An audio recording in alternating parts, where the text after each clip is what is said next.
Hello everyone, welcome back to my channel physics world. अभी तक इस चैनल पर हमने फिजिक्स से रिलेटेड कुछ वीडियोस देखे थे और कुछ वीडियोस मैंने यहाँ पर लेसन प्लान बीएड में किस तरह से बनाया जाता है मैथ्स के रिगार्डिंग, तो उसको भी हमने यहाँ पर देखा था। आज हम अब से इस चैनल के माध्यम से मैं आपके सामने जो टीचिंग एग्ज़ाम्स है जहाँ पर फिजिक्स पूछी जाती है या इंपॉर्टेंट कॉन्सेप्ट पूछे जाते हैं टीचिंग एग्ज़ाम से रिलेटेड, और बेसिकली हम यहाँ पर फिजिक्स को टारगेट करेंगे। तो जैसे हमारे पास एक बहुत सारे एग्ज़ाम्स होते हैं, DSSB का एग्ज़ाम होता है, NVS का एग्ज़ाम होता है, KVS का एग्ज़ाम होता है, और अदर जैसे GIC लेक्चरर हो गया, LT ग्रेड का एग्ज़ाम हो गया, और TGT PGT के एग्ज़ाम्स। तो इससे जो भी रिलेटेड एग्ज़ाम्स होंगे जहाँ पर फिजिक्स पूछी जाती है, चाहे वो साइंस में पूछी जाए या स्पेसिफिक सब्जेक्ट फिजिक्स अलग से पूछा जाए, तो उसमें हम यहाँ पर प्रिपरेशन करने वाले हैं। उसी सीरीज़ में मैं पहला जो यहाँ पर टॉपिक स्टार्ट करने जा रहा हूँ वो प्रीवियस ईयर क्वेश्चंस का मेरे यहाँ पर सीरीज चलेगी, जिसमें मैं इंपॉर्टेंट टॉपिक्स जितने भी टॉपिक्स हैं यहाँ पे फिजिक्स में पूछे जाते हैं जो कॉमन हैं सभी एग्ज़ाम्स में, फिजिक्स एग्ज़ाम्स में, चाहे वो मैकेनिक्स हो गया, इलेक्ट्रोमैग्नेटिक हो गया, अदर टॉपिक्स हो गए, थर्मो हो गया और सॉलिड हो गया, ऐसे जो टॉपिक्स हैं जहाँ पर बच्चों को प्रॉब्लम आती है, जहाँ पर प्रीवियस ईयर क्वेश्चंस हम की मदद से हम इन टॉपिक्स को समझ पाएंगे। उसी सीरीज़ में पहला जो टॉपिक है मैकेनिक्स से है, और जहाँ पर हम स्टार्ट करेंगे यूनिट एंड डायमेंशन से। आज मैं यहाँ पर यूनिट एंड डायमेंशन से 15 क्वेश्चंस को आपके सामने लेके आया हूँ, और उसमें हम हर एक क्वेश्चन को अच्छे से अंडरस्टैंड करेंगे और उससे रिगार्डिंग जो भी कॉन्सेप्ट्स होंगे या इंपॉर्टेंट टर्म्स होंगे मैं आपको यहाँ पर बताते जाऊँगा। स्टार्ट करते हैं। फर्स्ट क्वेश्चन है यहाँ पर पहला क्वेश्चन है डायमेंशन से, यूनिट एंड डायमेंशन से, that is the dimensional formula for latent heat is. अब इसको मैं आपको समझना पड़ेगा कि लेटेंट हीट होती क्या है। तो जैसे हम लेटेंट हीट की बात करते हैं तो दो तरह की हीट हमारे पास होती है। एक होती है हमारे पास हीट कैपेसिटी और एक होती है लेटेंट हीट। तो जब भी किसी सिस्टम को हम हीट देते हैं तो दो तरीके से हीट वो अपने आप में इस्तेमाल करता है। एक तो क्या करता है, उस सिस्टम का टेम्परेचर को इंक्रीज़ करता है, टेम्परेचर चेंज करता है, और दूसरा वो जो सिस्टम है वो अपनी स्टेट को चेंज करता है। तो लेटेंट हीट जिसको हम गुप्त ऊष्मा भी बोलते हैं, तो ये जो गुप्त ऊष्मा है, ये इसका जो फॉर्मूला होता है उसको हम रिप्रेजेंट करते हैं लेटेंट हीट। जैसे हम किसी सिस्टम को हीट देंगे, दैट इज Q हीट हमने दिया, तो उसको हम रिप्रेजेंट करते हैं Q equal to M into L, where L represents the latent heat. तो इसका फॉर्मूला क्या हो जाएगा, L equal to Q upon M। अब Q क्या है हमारे पास, कितना हीट हमने दिया किसी सिस्टम को, और या उस सिस्टम के दौरान हीट एब्जॉर्ब हुआ या एमिट हुआ। जैसे हमारे पास आइस है, तो आइस को हमने आइस जब मेल्ट होगी और वाटर बनेगा तो उसमें क्या करना पड़ेगा, वो हीट को एब्जॉर्ब करेगा।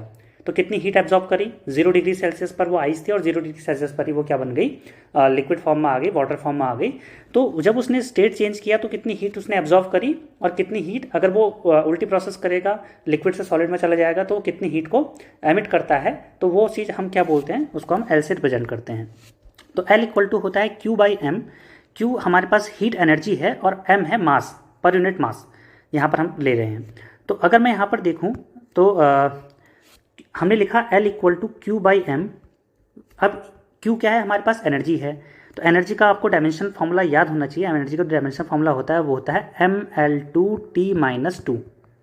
ये हमारे पास क्या होता है, एनर्जी का डायमेंशनल फॉर्मूला होता है। और मास का डायमेंशनल फॉर्मूला क्या हो जाएगा, कैपिटल M।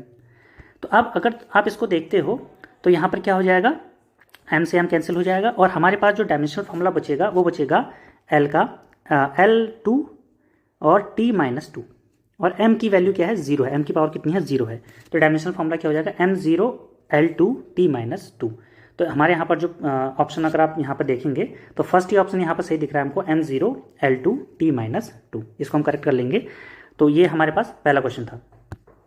बेसिकली जब आप डायमेंशंस के फॉर्मूले को सॉल्व कर रहे होते हैं या डायमेंशंस के कॉन्सेप्ट को सॉल्व कर रहे होते हैं, तो आपको फॉर्मूलेज, फिजिक्स में जितने फॉर्मूलेज हैं उनके बारे में जानकारी होनी चाहिए। अगर आपको फिजिक्स में फॉर्मूलेज की जानकारी नहीं है तो आपको प्रॉब्लम आ सकती है यहाँ पर। To next question. अब हम आगे नेक्स्ट क्वेश्चन सेकंड क्वेश्चन पे बढ़ते हैं। सेकंड क्वेश्चन हमारे पास, Planck's constant has the equal dimensions of.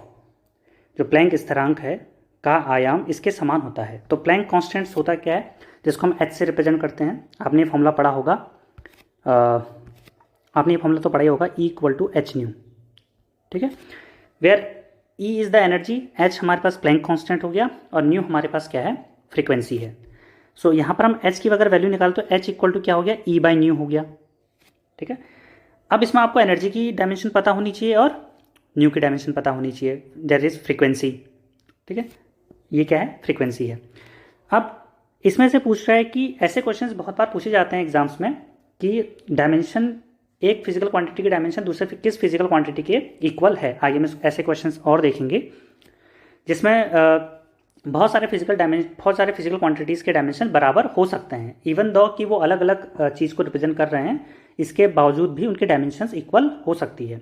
तो यहाँ पर प्लैंक्स कांस्टेंट की डायमेंशन किसके बराबर है, एनर्जी के बराबर है, मोमेंटम के बराबर है, फ्रीक्वेंसी के बराबर है या एंगुलर मोमेंटम के बराबर है, ये हमें देखना है यहाँ पर।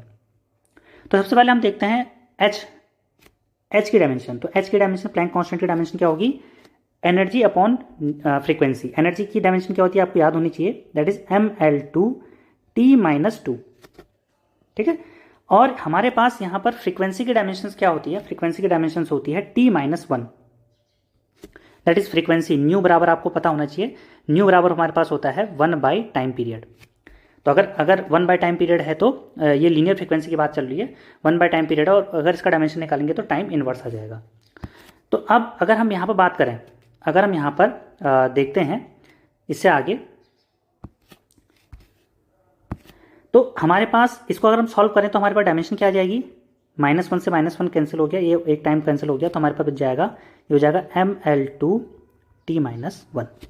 ये हमारी डायमेंशन हुई किसकी, प्लैंक कांस्टेंट की। ये आपको याद भी कर सकते हैं इसको, ml2t-1, ये इसकी डायमेंशन है। इसको मैं साइड में लिख देता हूँ, ml2t-1। बाकी मैं यहाँ पर इरेजर से इसको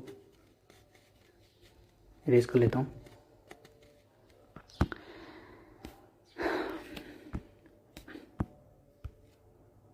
हाँ, तो अब एनर्जी की डायमेंशंस तो ये हो नहीं सकती है ml2t-1, क्योंकि एनर्जी की डायमेंशंस होती हैं ml2t-2। मोमेंटम की डायमेंशन क्या होती है, मोमेंटम की डायमेंशन हमारे पास, इसको हम चेक कर लेते हैं, p इक्वल टू होता है mv।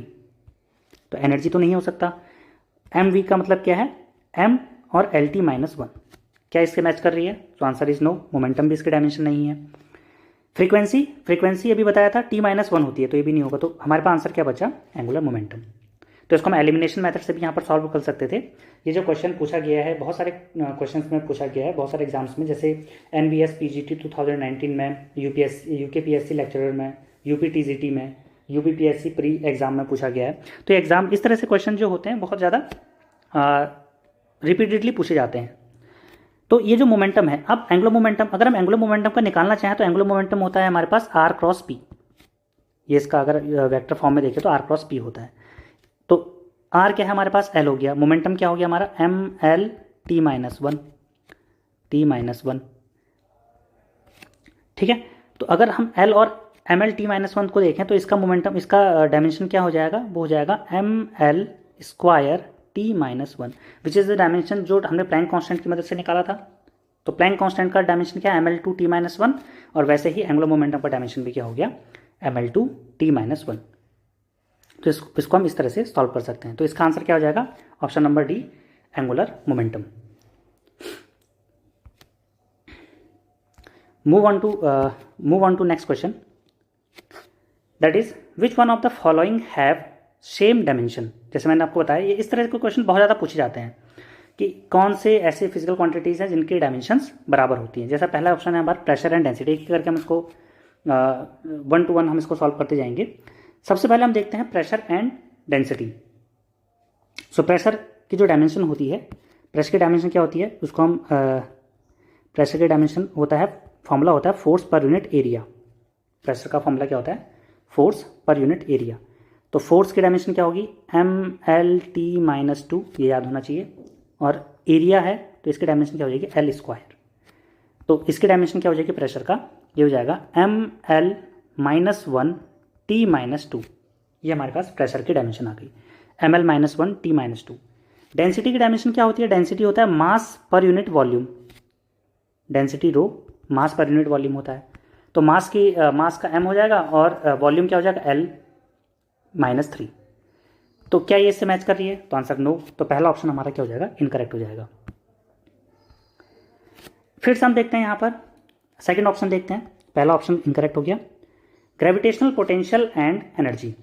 ग्रेविटेशनल पोटेंशियल, अगर यहाँ पर ऐसा दिया होता कि ग्रेविटेशनल पोटेंशियल एनर्जी और एनर्जी के साथ दिया होता तब ये इक्वल हो सकते थे, लेकिन ग्रेविटेशनल जो पोटेंशियल होता है उसका जो फॉर्मूला होता है that is V equal to, अगर हम ग्रेविटेशनल पोटेंशियल को वी सपोज कर लेते हैं तो ग्रेविटेशनल पोटेंशियल हमारे पास हो जाएगा work done per unit mass. ये हमारे पास ग्रेविटेशनल पोटेंशियल का फॉर्मूला है। और वर्क डन हमारे पास एनर्जी होता है। एनर्जी की डायमेंशन क्या हो जाएगी? एनर्जी की डायमेंशन हमारे पास हो जाएगी M L square T minus two, और मास हो जाएगा तो हमारे पास फॉर्मूला क्या आ जाएगा ग्रेविटेशनल पोटेंशियल का m0 L2 T minus two. ये हमारे पास ग्रेविटेशनल पोटेंशियल का फॉर्मूला आ गया, डायमेंशनल फॉर्मूला आ गया। सेकंड एनर्जी, तो एनर्जी का आपको पता है कि ml2 T माइनस टू होता है, तो ये तो मैच नहीं कर रहा, तो आंसर हमारा सेकंड भी गलत हो जाएगा। नेक्स्ट की तरफ बढ़ते हैं। थर्ड वन हमारे पास है इम्पल्स एंड मोमेंटम। इम्पल्स का फॉर्मूला क्या होता है? अगर हम इम्पल्स को आई से रिप्रेजेंट कर लें लेट अस सपोज, तो इम्पल्स का फॉर्मूला होता है F इंटू डेल्टा टी, मतलब force in the time interval, कितना फोर्स अप्लाई होता है किसी बॉडी के ऊपर इन अ पर्टिकुलर टाइम पीरियड, वही उसको हम इम्पल्स कहते हैं। तो अगर हम इसको सॉल्व करें, इसका डायमेंशनल फॉर्मूला क्या हो जाएगा? फोर्स का होता है ml t माइनस टू, और टाइम पीरियड क्या हो गया? t, simple. तो इम्पल्स का फॉर्मूला क्या हो गया? ml t minus one. और आपको पता होगा कि मोमेंटम का भी अभी जैसे हमने लास्ट क्वेश्चन में, सेकंड क्वेश्चन में मोमेंटम का डायमेंशन फॉर्मूला निकाला था, वो मोमेंटम का डायमेंशन फॉर्मूला भी यही आया था। आप इसको P equal to M B से कैलकुलेट कर सकते हैं। तो P equal to M B से आप कैलकुलेट करेंगे तो ml t माइनस वन ही आ जाएगा। तो आंसर सी ऑप्शन हमारा इसमें सही हो जाएगा। डी यहाँ पर गलत होगा, क्योंकि स्ट्रेस क्या होता है? प्रेशर की डायमेंशन होती है स्ट्रेस की भी, जो प्रेशर की डायमेंशन होती है वही स्ट्रेस की डायमेंशन भी होती है। लेकिन जो स्ट्रेन होता है हमारे पास फिजिक्स के अंदर, स्ट्रेन अपने आप में एक डायमेंशनलेस क्वांटिटी है।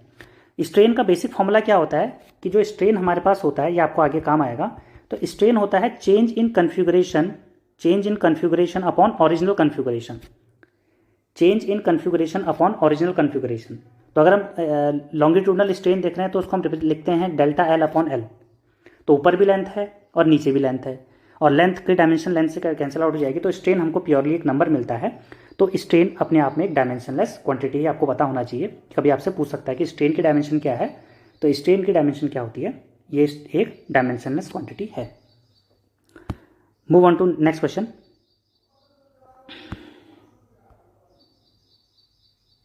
फोर्थ क्वेश्चन हमारे पास है dimension of velocity gradient are same as that of. जो डायमेंशन है वेलोसिटी ग्रेडियंट, पहले तो हमें समझना पड़ेगा कि वेलोसिटी ग्रेडियंट होता है क्या होता है, किसी इसका ग्रेडियंट हम किस तरह से निकालते हैं। तो वेलोसिटी अलग होता है और वेलोसिटी ग्रेडियंट अलग होता है। तो जैसे हम बात करते हैं यहाँ पर वेलोसिटी ग्रेडियंट की, जैसे आपने पोटेंशियल ग्रेडियंट देखा होगा, तो पोटेंशियल ग्रेडियंट क्या होता है? Del V upon del X, ये देखा है, change in potential per unit position axis, per unit X axis या पर यूनिट पोजिशन कि पोजिशन के हिसाब से हमारा पोटेंशियल में क्या चेंज आ रहा है। वैसे ही हम अगर टेम्परेचर ग्रेडियंट की बात करते हैं तो टेम्परेचर ग्रेडियंट क्या होता है? Delta T upon delta x.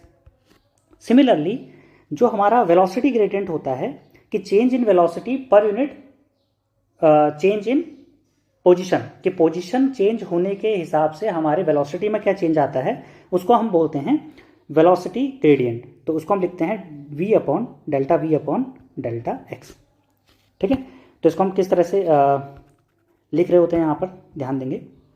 तो delta we upon delta x, इसका हम अगर डायमेंशन कैलकुलेट करें तो v वेलोसिटी है, इसका जो डायमेंशन होगा वो क्या होगा? That is L T minus one, और x का, डेल्टा x का जो डायमेंशन है वो क्या होगा हमारे पास? l। ठीक है, तो इसकी डायमेंशन क्या आ गई वेलोसिटी ग्रेडियंट की? t माइनस वन, क्योंकि l से l कैंसिल हो जाएगा, t माइनस वन। अब ध्यान से देखो कि किसका यहाँ पर डायमेंशन t माइनस वन है। पहला टाइम पीरियड का डायमेंशन क्या होता है? कैपिटल T, ये तो नहीं होगा। फ्रीक्वेंसी का डायमेंशन क्या होता है? t माइनस वन, क्योंकि हमें अभी पहले बताया था कि जो फ्रीक्वेंसी होती है linear frequency nu equal to होता है 1/t। तो इसका इन्वर्स कर लेंगे तो हमको क्या मिल जाएगा? इसका इन्वर्स करेंगे तो हमको किसकी डायमेंशन मिल जाएगी? वेलोसिटी ग्रेडियंट की डायमेंशन, वही होती है जो फ्रीक्वेंसी की डायमेंशन होती है। आंसर बी इसका सही होगा। तो एंगुलर एक्सेलरेशन भी इसका आंसर नहीं है और एक्सेलरेशन भी इसका आंसर नहीं है। Move on to next question, question number 5। The dimensional formula of surface tension is, surface tension का डायमेंशनल फॉर्मूला क्या होता है? तो सरफेस टेंशन का डायमेंशनल फॉर्मूला, अगर हम सरफेस टेंशन की बात करें, पृष्ठ तनाव इसको हम हिंदी में बोलते हैं, तो सरफेस टेंशन अगर हम देखते हैं तो सरफेस टेंशन का फॉर्मूला होता है फोर्स पर यूनिट लेंथ। ठीक है, तो हम किसी सरफेस के ऊपर एक इमेजिनरी लाइन को एज्यूम करते हैं और इसके अराउंड कितना फोर्स अप्लाई होता है उसको हम देखते हैं, वो हमारा सरफेस टेंशन हो गया। तो फोर्स की डायमेंशन आपको पता है क्या होती है, ML_T-1, और लेंथ की डायमेंशन क्या होगी, L। तो हमारी जो डायमेंशन हो जाएगी वो क्या हो जाएगी, फोर्स की डायमेंशन ML_T-2 और लेंथ की डायमेंशन L हो जाएगी, तो कैंसिल हो जाएगा, तो हमको मिलेगा MT-2। ठीक है, या इसको हम ऐसे भी लिख सकते हैं M1L0T-2।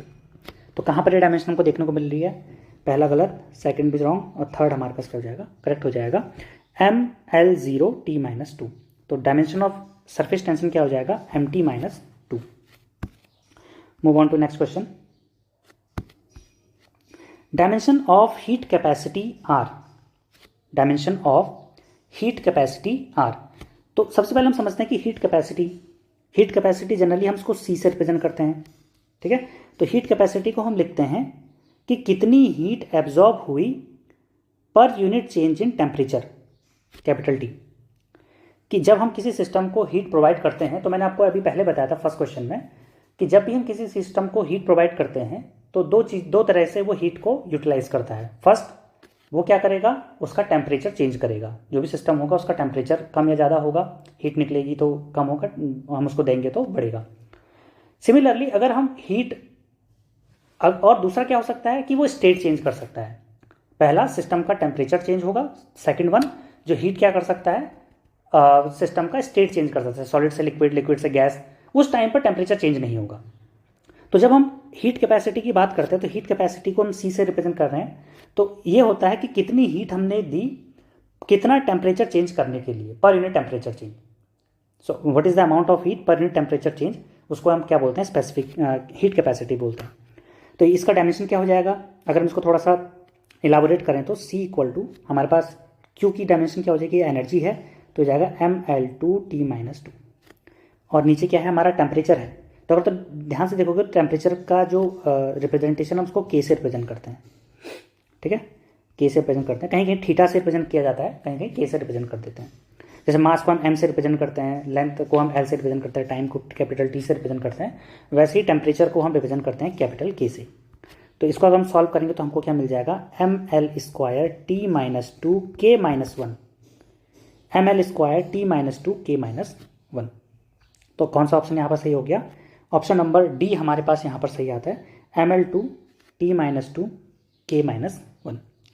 तो इस तरह से हम क्या निकाल सकते हैं, हीट कैपेसिटी के डायमेंशन को निकाल सकते हैं। जब भी आपको डायमेंशंस के क्वेश्चंस को सॉल्व करना है तो आपको क्या ध्यान देना है कि डायमेंशंस के क्वेश्चन को सॉल्व करते समय आपको फॉर्मूलेस याद होने चाहिए। अगर फॉर्मूलेस याद नहीं है तो फिर वो आपके लिए मुश्किल होगी इनको सॉल्व करना।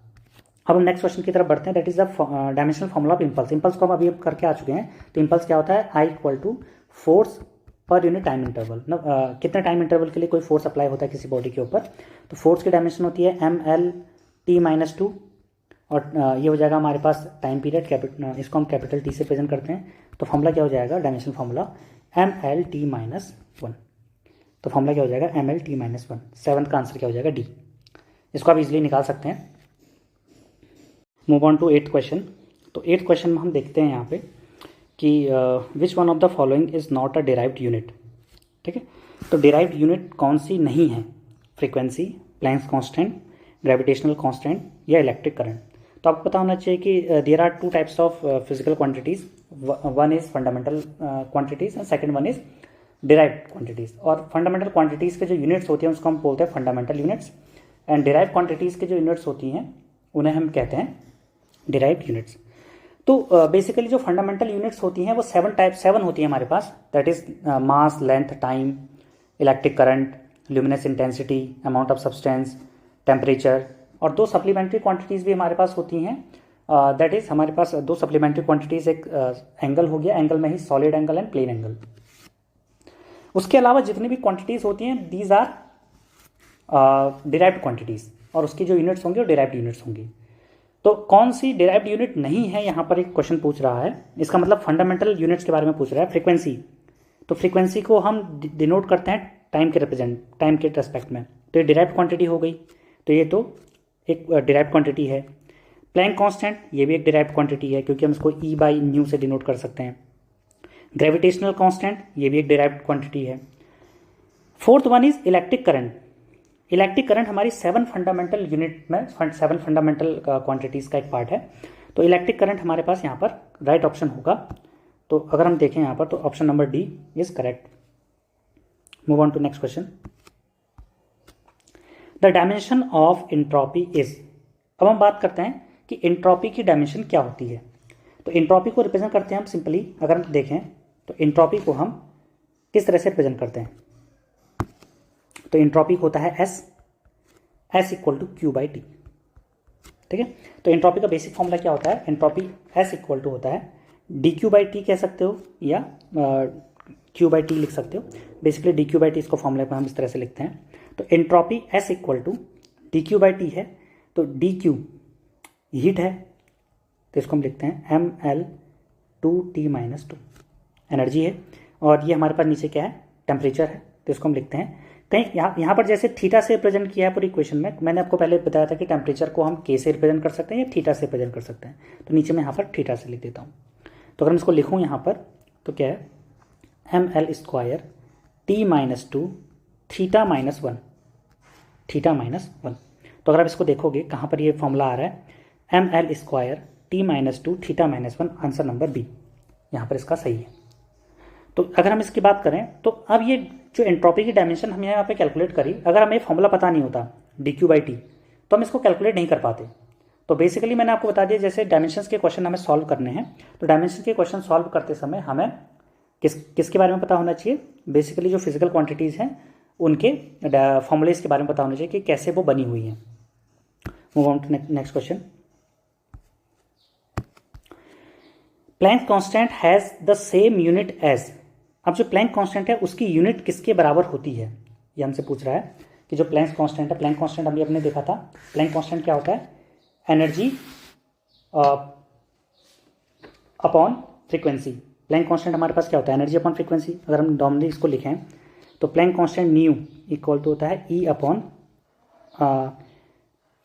अगर हम इसकी बात करें फ्रीक्वेंसी, ठीक है, E equal to H nu होता है, सॉरी मैं इसको सही कर लेता हूँ, ई इक्वल टू होता है एच न्यू, तो एच इक्वल टू हो जाएगा ई अपॉन न्यू।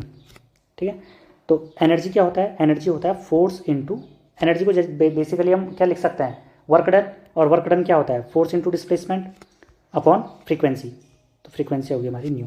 ठीक है, तो न्यू को हम लिख सकते हैं 1 अपॉन टाइम पीरियड, न्यू को हम क्या लिख सकते हैं 1 अपॉन टाइम पीरियड, तो हम इसको लिख सकते हैं H equal to force into displacement upon frequency, frequency को हम लिखते हैं 1 upon time period, time period ऊपर पहुंच जाएगा तो ये यहाँ मल्टीप्लाई हो जाएगा। तो इसकी जो डायमेंशंस होती हैं उसकी डायमेंशन किसके बराबर आ जाएगी, option number D, that is force into distance into time. ये हमारा फोर्स हो गया, ये डिस्टेंस हो गया, ये डिस्प्लेसमेंट हो गया और ये टाइम हो गया। ठीक है, तो हमारे पास जो प्लैंक कांस्टेंट होता है उसकी जो डायमेंशन होती हैं वो क्या होती हैं, एनर्जी, उसकी डायमेंशन हम कैसे कैलकुलेट करते हैं, energy per unit frequency, frequency को हम 1 अपॉन टाइम पीरियड भी लिखते हैं, एनर्जी को हम वर्क डन भी लिखते हैं, और वर्क डन क्या होगा, फोर्स इनटू डिस्प्लेसमेंट हो गया, तो force into displacement distance into time, तो ये हमारा क्या हो जाएगा, इसकी डायमेंशन हो जाएगी। Move on to next question. The dimensional formula of Young's modulus of elasticity is. तो dimensional formula for Young modulus of elasticity किसके बराबर होगा, अगर हम इसकी बात करें यंग मॉडुलस को हम रिप्रेजेंट करते हैं कैपिटल वाई से, that is longitudinal stress upon longitudinal strain, ये इसका फॉर्मूला होता है, ये आपको पता होना चाहिए, longitudinal stress upon longitudinal strain. ठीक है, तो जो यंग मॉडुलस होता है, अगर आपने ध्यान दिया होगा, स्ट्रेस का डायमेंशन वही होता है जो प्रेशर का होता है, फोर्स पर यूनिट एरिया। ठीक है, और स्ट्रेन अपने आप में डायमेंशनलेस क्वांटिटी होती है, इसका डायमेंशन नहीं होती है। तो यंग्स मॉडुलस की डायमेंशन वही होती है जो लॉन्गिट्यूडनल स्ट्रेस की डायमेंशन होती है। फोर्स पर यूनिट एरिया की डायमेंशन होती है। ठीक है, तो जो लॉन्गिट्यूडनल स्ट्रेस मैंने आपको कराया है, स्ट्रेस की जो डायमेंशन होती हैं, स्ट्रेस की डायमेंशन होती है हमारे पास ML-1T-2। अगर इसको कैलकुलेट करेंगे यहाँ से तो आपको मिलेगा ML-1T-2, और स्ट्रेन की तो कोई डायमेंशन होती नहीं, तो इसका आंसर हो जाएगा ऑप्शन नंबर ए। ठीक है, तो यंग मॉडुलस की डायमेंशन वही होगी जो हमारे पास स्ट्रेस की डायमेंशन होगी। तो यहाँ से आप एक चीज़ याद रख सकते हैं कि स्ट्रेस की डायमेंशन यंग मॉडुलस के बराबर होती है। ये भी पूछा जा सकता है आपके पेपर में। नेक्स्ट क्वेश्चन पर बढ़ते हैं। नेक्स्ट क्वेश्चन हमारे पास, the dimensional formula for impedance is. अभी इंपॉर्टेंट क्वेश्चन है, इस तरह के क्वेश्चन बनने के चांसेस होते हैं। इम्पीडेंस, जैसे आपने LCR सर्किट में पढ़ा होगा इम्पीडेंस। बेसिकली इम्पीडेंस जो होता है, इम्पीडेंस को हम किस तरह से लिखते हैं, Z से रिप्रेजेंट करते हैं। तो इम्पीडेंस इक्वल टू हमारे पास हो जाता है voltage per unit current. Impedance basically resistance का ही एक ब्रॉडर वर्जन है। तो रेजिस्टेंस जैसे हम लिखते हैं V=IR, तो R=V/I, वैसे ही हम इम्पीडेंस को भी लिखते हैं Z=V/I। V वोल्टेज हो गया हमारे पास, I करंट हो गई। वोल्टेज जो होता है, इस V को हम लिखते हैं, पहले हम V की डायमेंशन कैलकुलेट कर लेते हैं। तो V बराबर होता है हमारे पास W/Q। V इक्वल टू होता है हमारे पास W/Q, work done per unit test charge. ये हमारे पास क्या होता है, हमारे पास ये वोल्टेज का फॉर्मूला हो गया। Q जो होता है, इसकी अपनी कोई पर्टिकुलर डायमेंशन नहीं होती, इसकी डायमेंशन होती है इलेक्ट्रिक करंट के टर्म्स में। आपको पता है Q/T इक्वल टू करंट होता है, I इक्वल टू Q/T, तो Q इक्वल टू हो जाएगा I इंटू टी। ये हमारा डायमेंशन हो गया, Q equal to I into T. I into T, जहाँ पर I की जो डायमेंशन होती है वो होती है एम्पियर A, और T हमारा टाइम हो गया, तो इसकी डायमेंशन होगी कैपिटल T। ठीक है, तो Q की डायमेंशन क्या होगी, A इंटू टी, और वर्क डन आपको पता है उसकी डायमेंशन क्या होती है, उसकी डायमेंशन होती है ML²T-2, और इसकी डायमेंशन हो जाएगी A और T। ठीक है, तो वोल्टेज की डायमेंशन क्या होगी, इसको हम डायरेक्ट अब लिखते हैं। मैं इसको इरेज कर लेता हूँ यहाँ पर। तो वोल्टेज की डायमेंशन हमारे पास हो गई ML², ध्यान देना T-2 ऊपर जाएगा तो T-3 हो जाएगा। ठीक है, और A ऊपर जाएगा तो A-1 हो जाएगा, अपॉन करंट की डायमेंशन होती है A। ठीक है, तो Z इक्वल टू हो जाएगा हमारे पास ML² T-3 A-2। ठीक है, तो ML² T-3 A-2, ये इम्पीडेंस की डायमेंशन हो गई। तो देखते हैं, मैच करते हैं इसको, कौन सा ऑप्शन यहाँ पर सही आ रहा है। तो हमारे पास आ रहा है सेकंड ऑप्शन, अगर आप देखेंगे तो वो इससे बिल्कुल मैच करता है, ML² T-3 A-2, ये हमारा इम्पीडेंस की डायमेंशन हो गई। अब इस तरह से अगर आपको फॉर्मूला पता है तो आप इसको ईजिली कैलकुलेट कर पाएंगे। Move on to next question. The dimensional equation of momentum into energy upon force. तो क्या लिखा है उसने, P into energy E upon force F। इसकी हमें डायमेंशन कैलकुलेट करनी है, तो इसको अकेले अकेले सॉल्व कर लेते हैं। मोमेंटम की डायमेंशन क्या होती है, M इंटू V होता है मोमेंटम, तो ML_T-1। एनर्जी की डायमेंशन क्या होती है, ML² T-2। फोर्स की डायमेंशन क्या होती है, ML_T-1। ठीक है, मोमेंटम की ML_T-1, हाँ सॉरी, फोर्स की जाएगी ML_T-2। ठीक है, सो अगर मैं यहाँ पे ध्यान दूँ तो ML से ML कैंसिल हो गया। ठीक है, ये T-2 है तो एक T-2 से T-2 कैंसिल कर देते हैं, तो हमारे पास बचेगा ML² T-1। और इसको सॉल्व करेंगे तो बचेगा ML² T-1। ठीक है, तो एक तो T-1 ये बच गया और एक ML² ये बच गया, तो इसका आंसर क्या हो जाएगा, ML² T-1, option number C। 13 का आंसर क्या हो जाएगा, हमारे पास C हो जाएगा, ML² T-1। आपको कहीं पर भी कोई प्रॉब्लम आती है तो आप पूछ सकते हैं कमेंट सेक्शन में कि इसका आंसर समझ नहीं आया। वैसे समझ में आ चुका होगा, मोमेंटम की डायमेंशन लिखनी है, एनर्जी की डायमेंशन लिखनी है, फोर्स की डायमेंशन लिखनी है, और कैंसिल आउट करना बेसिक कैलकुलेशन है, तो आप निकाल पाएंगे इसको। Question number 14, second last question हम बात कर रहे हैं। तो क्वेश्चन नंबर 14 क्या है, a distance x travel by an object, मतलब एक डिस्टेंस है x जो कि ऑब्जेक्ट ट्रेवल करता है इन t टाइम। गिवन बाय उसका एक फॉर्मूला दे रखा है, उसका फॉर्मूला है x equal to a+bt² a। ये आपने देखा होगा जब आप डायमेंशंस का फॉर्मूला पढ़ते हैं कि हर एक टर्म की जो डायमेंशन होती है वो बराबर होती है, उससे हम इसको यहाँ पर कैलकुलेट करेंगे। तो x equal to a plus b t square upon a, हमें यहाँ पर a और b की डायमेंशन पता करनी है। तो हमारे पास क्या है, x equal to a plus b t square upon ए।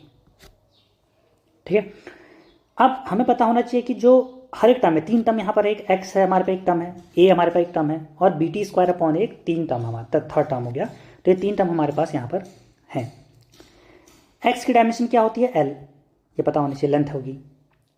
तो जो डायमेंशन x की होगी वही डायमेंशन इस टर्म की भी होगी और वही डायमेंशन इस टर्म की भी होगी।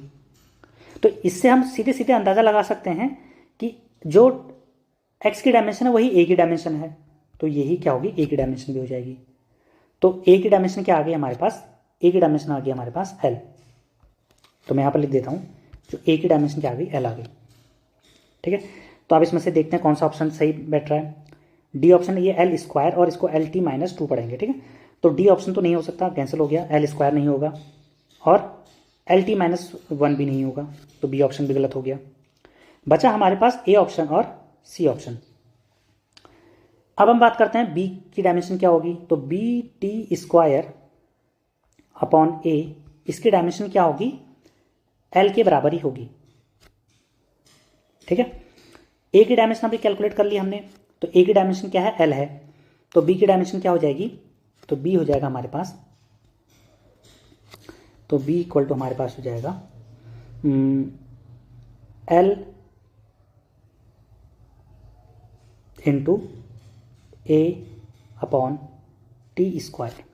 ठीक है, तो अगर हम इसको देखें तो बी इक्वल टू हमारे पास हो जाएगा एल, ए की डायमेंशन क्या है, एल, तो L into L upon T square, तो टी की डायमेंशन टी स्क्वायर हो जाएगी, तो इसका डायमेंशन क्या हो जाएगा, L square upon T square. इसको हम नॉर्मल अगर तरीके से लिखें तो क्या हो जाएगा एल स्क्वायर और टी माइनस 2। तो अब इसमें देखते हैं फर्स्ट और थर्ड ऑप्शन में से, थर्ड में तो एल टी माइनस 2 है, लेकिन हमारा क्या रहा है, एल स्क्वायर टी माइनस 2। तो 14th ऑप्शन, हम 14th वाले का आंसर क्या हो जाएगा, option number A, that is L और एल स्क्वायर टी माइनस 2। बस इसमें हमने क्या लगाया, एक ही तरीका इससे हम इसको सॉल्व करते हैं कि जो किसी भी डायमेंशनल फॉर्मूले में हर एक टर्म की जो डायमेंशन, किसी भी फॉर्मूले के अंदर जो हर एक टर्म की डायमेंशन होती है वो इक्वल होती है, उसी से हम इसको यहाँ पर कैलकुलेट कर लेंगे। Move on to next question, और लास्ट क्वेश्चन हमारे पास यहाँ पर दिया, fermi is one of the units to express. तो आपको डिफरेंट यूनिट्स भी पता होनी चाहिए किसी भी क्वांटिटी, फिजिकल क्वांटिटी की, जैसे लेंथ की है तो लेंथ की डिफरेंट यूनिट्स होती हैं। लेंथ की यूनिट क्या होती है, माइक्रोमीटर भी होती है, माइक्रोमीटर। लेंथ की यूनिट नैनोमीटर भी होती है, नैनो भी रिप्रेजेंट करते हैं लेंथ को। लेंथ की यूनिट में हमारे पास एंगस्ट्रॉम भी आता है, 10 टू द पावर -10 मीटर। ठीक है, और लेंथ में फर्मी भी आता है, पीको भी आता है। तो फर्मी जो होता है वो हमारे पास किसकी यूनिट है, लेंथ की यूनिट है। ठीक है, तो फर्मी आंसर क्या हो जाएगा, ऑप्शन नंबर डी। तो लेंथ 1 मीटर इक्वल टू जो हमारे पास होता है, सॉरी 1 फर्मी बराबर होता है 10 टू द पावर -15 मीटर, ये इसके बराबर होता है। ठीक है, ये जब हमने न्यूक्लियस की स्टडी की थी तो न्यूक्लियस का जो शेप होता है, साइज होता है, वो 10 टू द पावर, जो रेडियस होती है 10 टू द पावर -15, 1 फर्मी के आसपास होती है। तो उसकी हम बात करते हैं यहाँ पर, तो 1 फर्मी बराबर क्या हो जाएगा हमारे पास, 10 टू द पावर -15 मीटर। तो ये रहा हमारे पास आज का लेक्चर, जिसमें हमने देखा डिफरेंट क्वेश्चंस को हमने यहाँ पर स्टडी किया, जिसमें हमने देखा कि किस तरह से हमारे पास अलग अलग तरीके से हम इसको सॉल्व कर पाते हैं। तो ये हमारा डायमेंशंस के ऊपर यहाँ पर हमारा पूरा लेक्चर है, इसमें 15 क्वेश्चंस हमने करे। एक सेकंड वीडियो और आएगा जहाँ पर हम थोड़ा सा एडवांस क्वेश्चन करेंगे डायमेंशन से रिलेटेड। आपको कुछ भी यहाँ पर प्रॉब्लम है, यहाँ पर मैंने एक चार्ट दे रखा है जिसमें डिफरेंट क्वांटिटीज़ की डायमेंशंस इक्वल होती हैं। जैसे फोर्स है, वेट है, टेंशन है, सेंट्रीपिटल फोर्स है, इनकी डायमेंशन हमेशा बराबर होती है। Work, energy, torque, moment of couple, heat, इनकी डायमेंशन सेम होती है। लीनियर मोमेंटम और इम्पल्स की डायमेंशन सेम होती है। और pressure, coefficient of elasticity, bulk modulus, Young's modulus, stress, इन सब की डायमेंशन बराबर होती है। आप इस चार्ट को देख लीजिएगा, इसमें आपको डिफरेंट क्वांटिटीज़ के डायमेंशंस इक्वल देखने को मिलेंगी। तो ये था आज का लेक्चर। इसमें कोई भी आपको डाउट होगा तो आप पूछ सकते हैं कमेंट सेक्शन में। तब तक के लिए थैंक यू।